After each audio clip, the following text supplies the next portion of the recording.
Gender, sex, and sexuality are three things that are often confused, but there are many differences between them.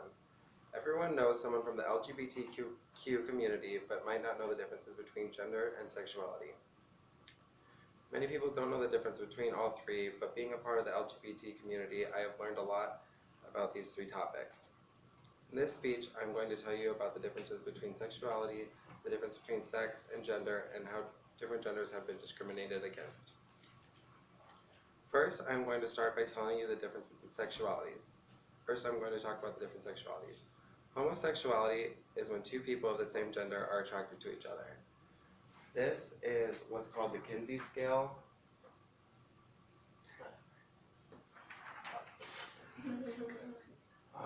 But it shows anywhere from completely heterosexual to completely homosexual, and everywhere in between.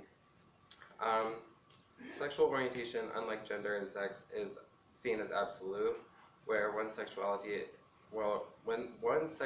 is always and will always be the same, according to Anders. Also according to Anders, there's more than just homosexual, heterosexual, and bisexual. There's also asexual, which is when you have no sexual attraction to anyone, pansexual, which is when you don't have a preference, and transsexual, which is constantly changing. Now I'm going to talk about how they are discriminated against. According to Cramarelli, in the past, when homosexuality started to appear, it was considered an illness, and people would go to psychiatric care and undergo several different treatments to cure them. Also, according to Cramarelli, many people would feel insecure or vulnerable in families because they did not approve of their decision, which was accepting themselves. Now that I've told you about the different sexualities, I'm going to tell you about the difference between sex and gender. According to Jolly, sex is biological, meaning which sexual organ you were born with. Gender, on the other hand, is how you see yourself in your head. This is what's called the genderbread person, which does a really good job of explaining the difference between identity, orientation, sex, and expression.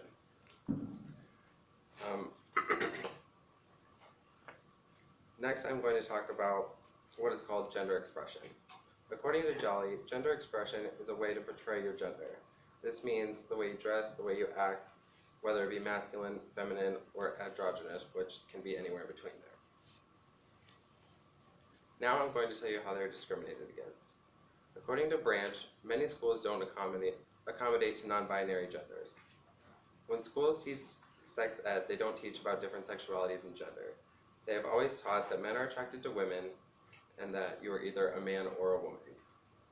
Even though that is the most common, it is not always the case. Also, many schools don't have accommodating bathrooms to those who don't identify with their sex.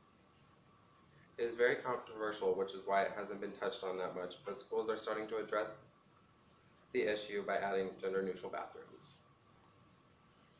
Now I'm going to tell you about how people discriminate against LGBTQ individuals according to Branch. Many people don't come out until later in life because they don't feel safe, whether it be because their family not being accepting or the community they live in is not accepting either. It is very common for people who are uninformed about the topic regarding sexuality and gender, so they judge what they do not understand. Many different cultures are also not very welcoming of different sexualities and gender. This also causes many individuals to feel like it's unsafe and they are unwelcome to come out. I have told you about the different sexualities along with the difference between sex and gender. As you can see, gender, sex, and sexuality are very vital elements in our personalities. However, our nation has a long way to go to accommodate and protect persons whose gender sexualities expand beyond the binary.